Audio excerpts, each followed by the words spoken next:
welcome to the first Jazz Film Room podcast. I am your host and site curator, Ben Dowsett, not to be confused with Tom Hanks from Castaway. This is my COVID haircut, and I am thrilled to welcome in the very first guest to this podcast. Joining me as a special guest, Utah Jazz forward. You know him, you love him, the minivan, Georges Niang. How you doing, man?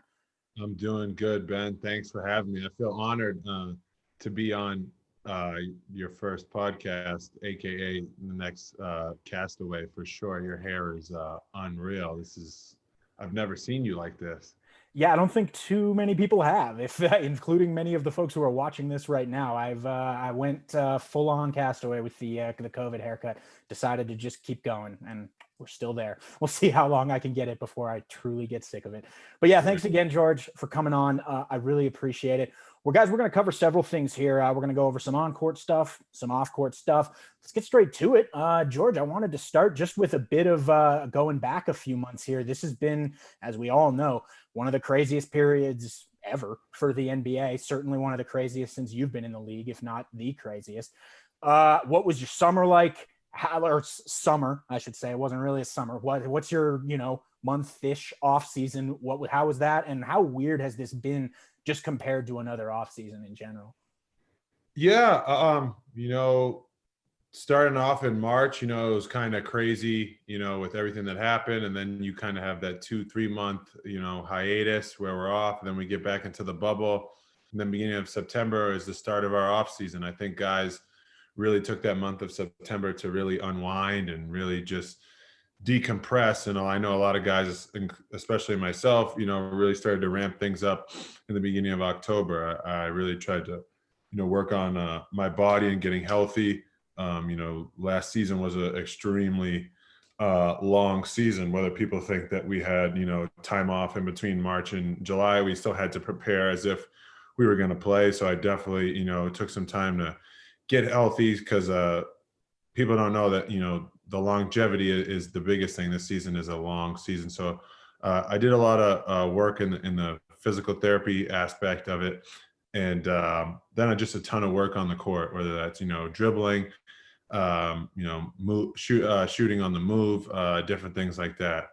But it was a weird off season. It wasn't a summer. It was more like a fall. You caught yourself being able to go to football games or watch football games on TV, not going to them, but, and not having to worry about being dialed in, for practice in an hour or different things like that. You had time, you're running on your own workout schedule. I recall you telling me, and I'm honestly forgetting whether this was during the first stoppage before the bubble or whether it's since then. You told me you slimmed down at least fairly significant, at least like 10 pounds or something, right? Do I have that right? Yeah, that was before I was going into the bubble. Okay.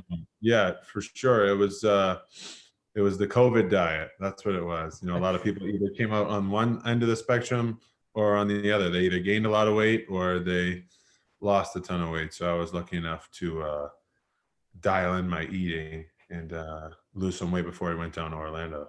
I stayed dead even, and I'm very proud of myself. I've been like dead even throughout this entire thing, and it's like one of the great accomplishments of my life, basically. I'm proud of you.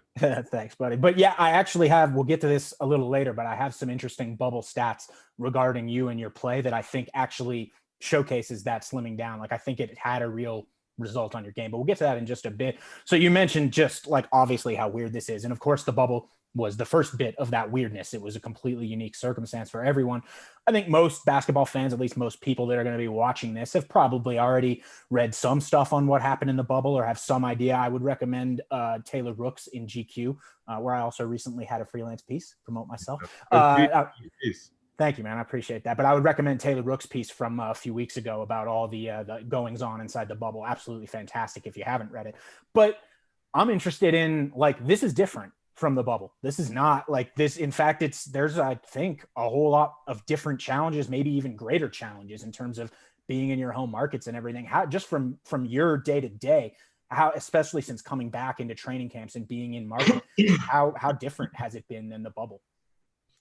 It's a lot different. You're given the freedom of making choices that, really affect the guys around you. And I think the Jazz organization has stressed that, the decisions that you make when you leave this facility are going to affect all of us. So, make sure that you're making the right ones. I think with the protocols, I know there's like a 150-page booklet that we have to like skim through every now and again to find something new that we're not allowed to do or that we have to be extra precautious doing.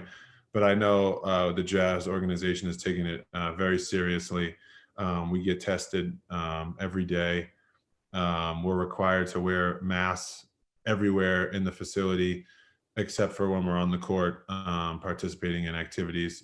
When we lift, when we lift, we all decided that we're going to wear masks, and also in the training room, just to be precautious, just in case someone does have it. You're wearing a mask and lowering the percentage of the person getting it. I don't know the exact rules, or I haven't done enough research on it, but I know that we're trying to take every safety precautionary measure to make sure that each one of us is safe. I don't know what the road looks like. Obviously there's rules that say designated areas and different restaurants or places you can go to eat that are okay. But I don't know what that looks like. I wish I did, so I could give you the full honest truth, but I think guys are taking this extremely seriously and, really focusing on our health, because that's going to play a key role in winning games and living, more importantly. Well, and I think you guys, as much as any team, in fact, maybe more than any team, obviously your firsthand experience with it, you guys were kind of the ground zero when it first happened. But more than that, you have experiences like Rudy lost his taste for like, what was it, like a couple months? I think he's got it back now. I hope he does. Like the effects of this are real even for athletes like yourselves. And I think that the fact that you're saying that guys, because the team itself can take it very seriously, and I can speak actually to how seriously they're taking it. I've been trying to arrange getting into the facility for something completely separate. Totally, it's a Jazz film room thing though, and we were close to arranging it, but it's kind of like at this point, even when there's no, I don't need to be there when you guys are there, it's just for me to come in. Even with that, it's like, what, there's too many precautions right now. We just can't make it happen right now. And I completely understand that. Like, I think it's the right call, even though I'd love to be in there and get my thing done. Like, it's the Jazz are taking it extremely seriously. And to hear that guys, because, if the team takes it seriously, but the guys don't, you've only got so much. Like, guys are not going to be in the facility 24 hours a day. They're going to be in other places. I did want to ask you about something, and this is, it's a slightly more like half sensitive topic, I guess. I've got my own opinions about whether or not we should be, or they, or whoever should be allowing fans in for games, beginning with the 23rd or I believe that's away, but your first home game, I think, is the 26th of December. I'm iffy, to say the least, based on our current situation. I know, of course, to you guys, the fans are a huge deal. The fans are part of what help keep you going. You play for the fans. How do you feel about that? Because there's clearly two sides to it, and I don't want to be too kind of going in either direction. I'm interested in your thoughts. It's tough, right? There's a politically correct way to answer the question, and then there's a way of just being real. And I'm just going to be real. Is it dangerous? Is this virus dangerous? Yes, extremely. I think, for 10 or so months, there have been a select group of people and other, a certain amount of people that have taken this extremely seriously and done a great job of wearing a mask and socially distancing. I'm not sure what the number is for fans, but I think that we could have fans in there while being socially distanced and having a mask on. Here's the thing is, you want to put your trust in people to do the right thing and wear their mask and do take the proper safety protocols, but not everybody is going to do that. And if that doesn't happen, then obviously fans are going to be taken away. But I think there should be some trust in our community, in the Salt Lake City community, that we believe that a limited amount of fans can go in there and do things the right way. And if you are sick, to stay at home and not risk that by going because you selfishly want to watch a Jazz game and really exposing everybody else. I think that we can trust in our community to do that. And if you're not going to follow those steps, then we're going to take it away. And I think there's a possibility that can happen. I don't want to compare it to like the airport or flying in planes, because traveling is a necessity for some people. Watching a Jazz game is not something that is a necessity for someone. But I do think that if we can follow the proper safety protocols to get people in there, I think it can bring more liveliness to what I would say is a pretty down or depressing 10 months. I think if we can continue to bring happiness and follow the right safety precautions, especially with this vaccine coming out, I think we can do the right things and allow fans in there, as long as people, are doing the right thing and following the right safety protocols. Vaccine has me super excited, man, for the future. But we obviously, you're right. We got to keep diligent until that point, because for people like us, it probably won't be for a little while that we get it. And those are good points that you just made. You're naturally, I think, a bit more trusting person than me. I don't trust people for the most part. But I think you're right that to some level, and one could debate those levels, and I guess that's where we might quibble, would be like, people do deserve a chance to prove that they're worth that kind of trust. Now, one could certainly make the case that people in Utah and many other parts of the country, I'm not just singling out Utah, have kind of already had that chance to some degree and haven't necessarily, but it's a different situation in your building. And the biggest thing for me, and I'm sure you would agree to some level, is the enforcement of it. And I know that the Jazz are taking this seriously as well, as far as, they can't have an usher watching every single person at every single moment in the arena, but I believe the number is 1,500 to answer your question at maximum. So, and some of those are going to be in boxes, so nowhere close to the floor, nowhere close to you guys, which is good. People who are anywhere near you have to have registered a negative test, like anyone who's within 30 feet of the floor, I think. And then also, for me, the biggest part of that and all of this is going to be when arena staff see things that aren't right, there has to be a zero tolerance policy for it. And I guess we'll see how that goes, not just here, but in every building that chooses to have fans. You guys aren't the only ones. But that's good perspective, honestly, on kind of, we are people to some degree. And I appreciate that from you. Transitioning just a bit to the basketball now, we've talked about COVID for long enough.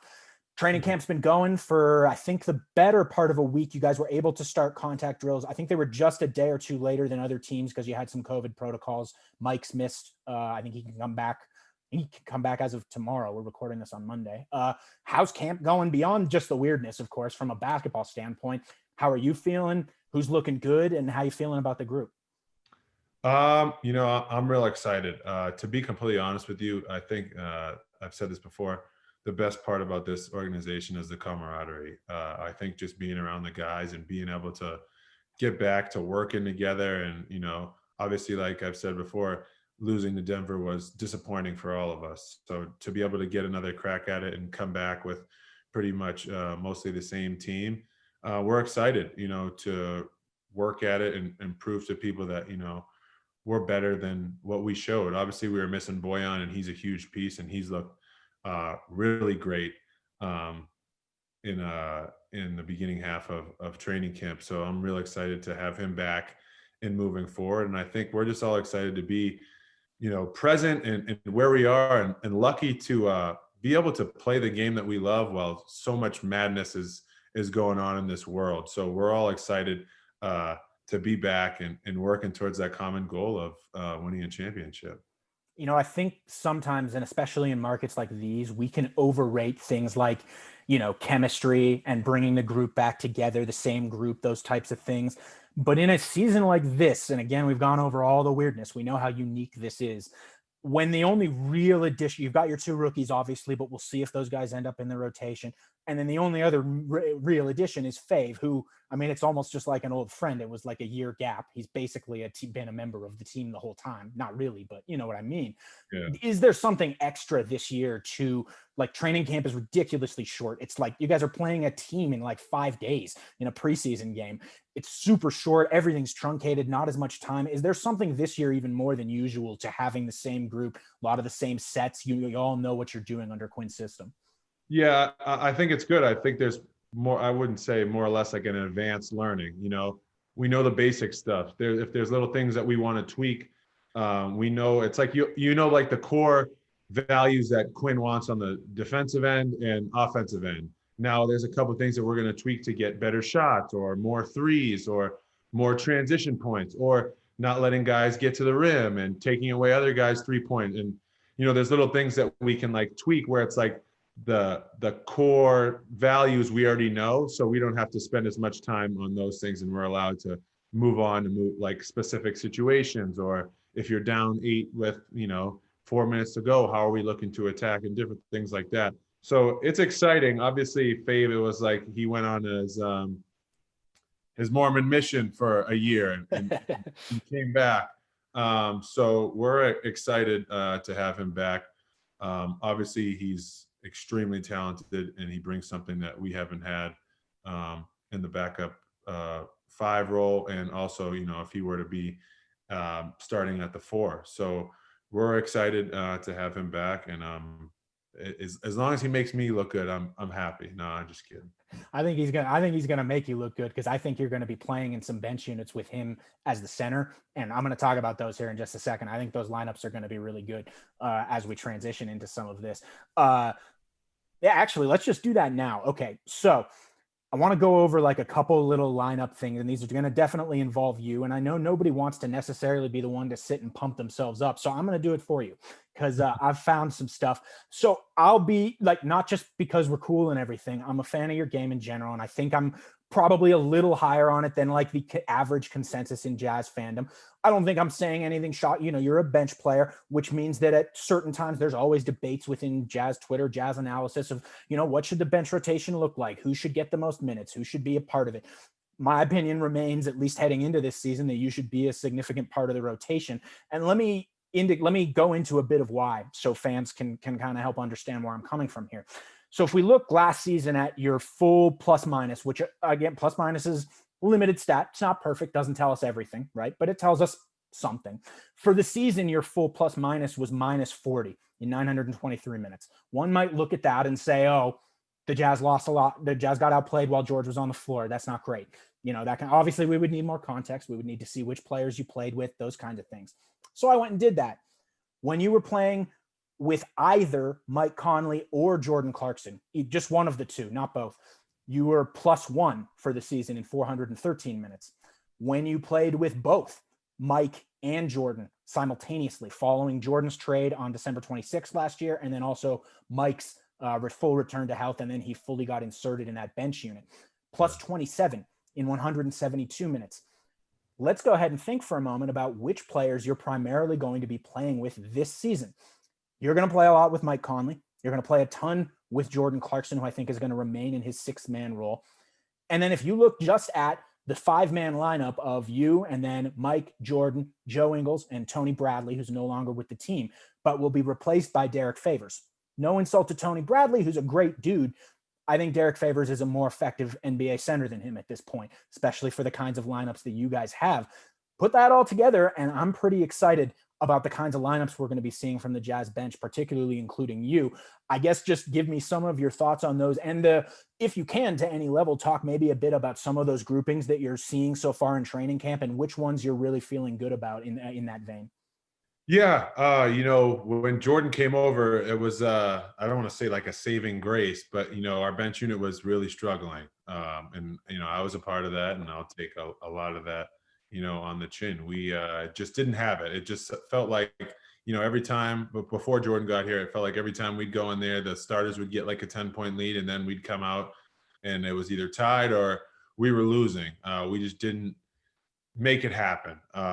Jordan comes over, Mike plays point guard in our second unit along with Joe, JC, and me with Tony Bradley. And it felt like that second unit was clicking more or less because, we're running actions for Jordan. Mike and Joe really do a great job of playing pick and roll, and I'm doing my job of spacing the floor. My job is really easy. Those guys go and make plays. Somebody helps in and they're kicking the ball to me, and I'm teeing up threes. And, if we're stagnant on offense, Jordan does a great job of finding the ball, and that ball seems to find the bottom of the rim every time he shoots it. That being said, Mike and Joe just do a great job of controlling tempo and making plays for others. And they have the ability to score whenever. So I really like that second unit group. I think that's going to be a group that is going to be, the ones that we go to, especially when our starters are out. And I don't know what the plus minus is with the 5, and then you add Fave to that. Well, someone that can really score in the half roll and can make plays. He's known to dunk on a couple of people. He has a floater. He just brings another dynamic where another bench unit has to worry about, oh shoot, how do I stop this guy? So I'm extremely excited about that. Like I said, I don't know what the plus minus was when where we were last year. I know we had a stretch where we were really playing good basketball, and it was unfortunate that we had to have the pandemic hit because it really felt like we were starting to roll. Yeah, that right when the shutdown happened was right when that lineup was really starting to kill. Like you mentioned at the start of the season, the bench may have blown a couple leads, may have lost a couple games. In that stretch right before the stoppage, you guys won a couple games for the team. I remember specifically there were at least one or two games in there where it was like the starters didn't totally have it, things shots weren't going, and you guys crushed a couple teams in the bench minutes, and that's why you won those games. Which oh, and by the way, I forgot to give the number. It's plus 33 in 99 minutes was that 5-man lineup. Mike, Jordan, Joe, you, Tony last year. So, and that was in 99 minutes, and that was just regular season. Sorry, I didn't check for what it was in I don't know if that exact lineup played against the Nuggets. If it did, it was a small number of minutes. So I'm not sure. Yeah, we had a tough situation. Mike's wife was having a child. Right. So yeah. For sure. So one other area where I'm going to go ahead and pump you up, because I think if anyone were to say like, okay, what are Georges Niang's strengths? Obviously shooting. You're a 40% shooter, 3-point shooter over the last 2 seasons. And one thing I looked up, by the way, that I think is really valuable for the Jazz and really valuable for your versatility. You're almost as good of a shooter from above the break as you are from the corners. You're a little better from the corners, but you're like 38, 39% from above the break, that's a big deal. It means you don't have to just stand in the corners all the time to be effective.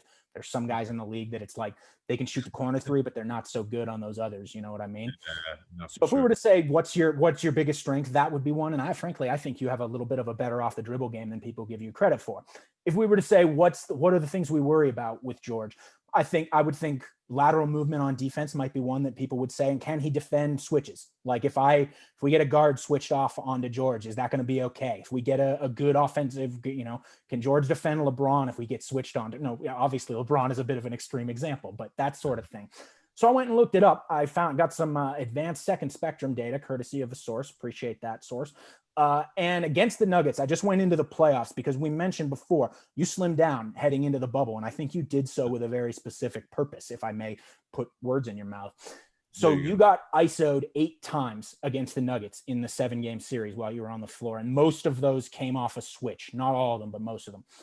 They scored 7 points on those isolations. And if you're watching, folks, again, this is the immersive podcast. Keep watching on your screen. You're going to see these plays. I'm going to put them on the screen for you so you can watch them as we're talking about this.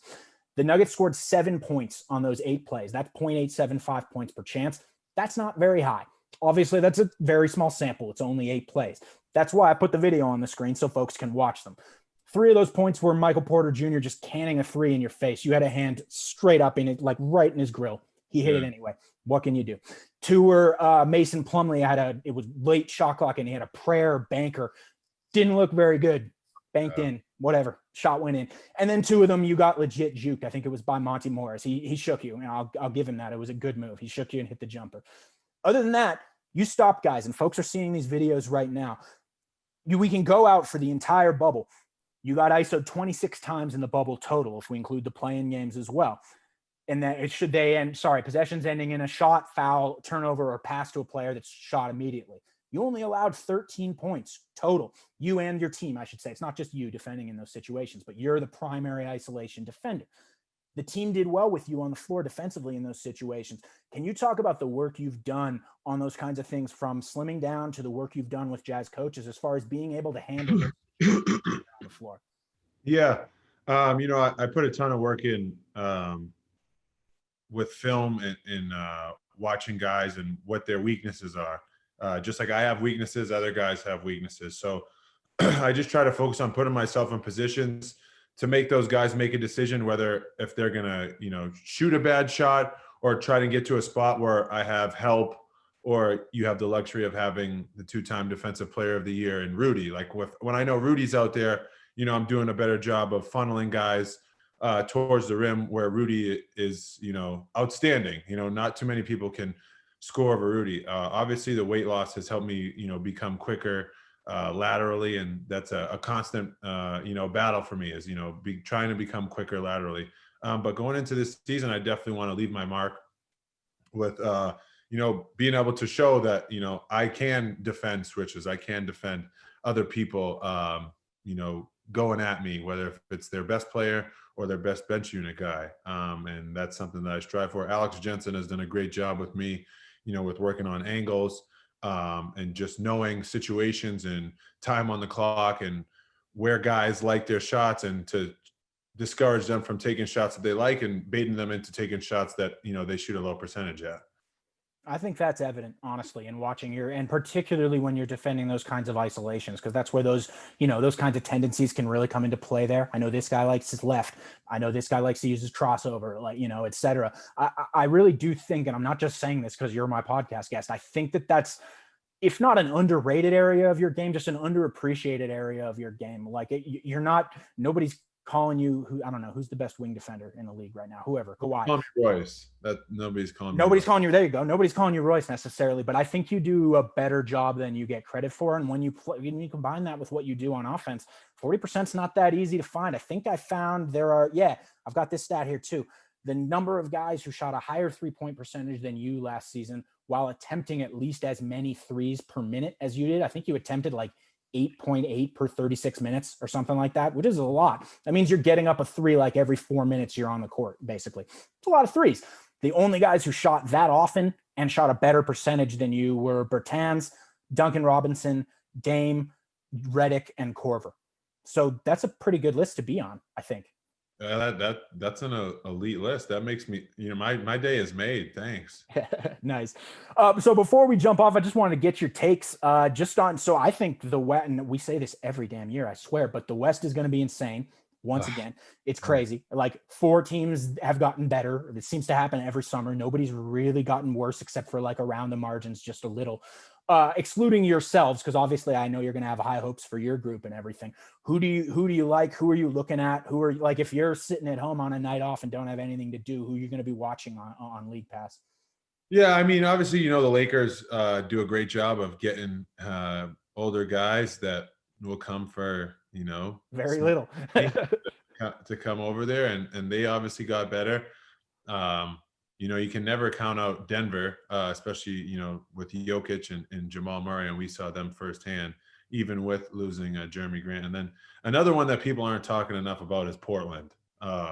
You have Dame, CJ, Nurkic, and now you add Robert Covington and Rodney Hood coming back, and they have Zach Collins, Gary Trent looked really well. Anthony Simons is pretty promising. They have a lot of talent, I don't know how they put it all together, but Dame is one of like my favorite guys to watch from a leadership standpoint, and just someone that can go out there and make his team better. So they actually look like they made some progress this offseason. That being said, Houston made that big trade. You can never count out James Harden. And I know Oklahoma City is going to be rebuilding, but they have a lot of young talent. And then you go ahead and here's Golden State again. Even there's just so many teams where things could go. And then Sacramento's hungry to get back in the hunt, and New Orleans still is still up and coming. And Brandon Ingram's a big piece. Zion Williamson. They still have JJ Redick, Lonzo Ball. They have a ton of talent. So it's like there's 8 spots for 12 potential teams. So it's going to be intense. Every West Coast game that you have is going to be intense. There's no like, oh, they're rebuilding, they're going to come in, we can go in there and they're going to lay down because they're trying to get a draft. No, it seems like I'm looking at the schedule. It's like the Clippers twice. Then it's like, we got to go to Minnesota and see Minnesota, and then Oklahoma City and, Golden State. It's just like, it's never ending. And, it's going to be a battle, but I wouldn't want it any other way. I think this group has been through a lot, and I think that we know what it takes, to be prepared for the regular season, but then using the regular season as like we're using this as little tests for the playoffs. And even to take that further, first of all, there's like no easy wins basically anymore. You used to, like 4 or 5 years ago, you could look and it'd be like at the start of the year, it's like, okay, these 3 or 4 teams, like those guys are probably tanking. We know they're going to probably be an easy win. They're young. They're easy. who are those teams now? Like you even mentioned Oklahoma City. They traded Chris. They certainly look to be entering a rebuild of sorts, but like they still got a lot of talent on that team, man. Who's going to want to like that is not an easy game to go into that building and win with the groups they've got now. You mentioned Sacramento. You mentioned, I don't even know if you mentioned Memphis, but that's another one I think of where it's like their best players are young, but does anyone really like love playing John Morant and Jaren Jackson? Like, I don't think so. I like that you mentioned Dame before. I think he's probably my favorite non-Jazz. I don't have favorite Jazz players, but I think he's my favorite non-Jazz player in the NBA. Just you mentioned the leadership, the way he reps himself just in general. And I think he's actually a little dark horse MVP pick for me this year. Cause I think you're right. I think they're going to be legit. Like, I think they're going to be right there with you guys in Denver for winning the division. And if they're up there in the, top 4, top 5 of the West, Dame's going to be probably the biggest reason why. Between that and getting Nurkic back, yeah, I potentially love it. I'm stoked about them too. Well, thanks again, George, so much for coming on. I've kept you longer than I even initially planned to. I really appreciate it, man. Guys, everyone knows where to follow George. I don't even really need to tell you. Anything you wanted to give us to sign off here, George? No, just stay blessed, stay positive. We're all going to get through this and go Jazz. I think at the end of the year, we're all going to be excited with the outcome of the Utah Jazz. That's for sure. I agree. I think so. I'm poised for a really exciting season. Well, thank you again, George. Thank you to all of you for tuning in. Please subscribe to my Patreon for Jazz Film Room. We're just getting it started. Really excited about this venue and to bring you guys a unique angle on Jazz coverage. This has been the Jazz Film Room podcast with Georges Niang and your host, Ben Dowsett.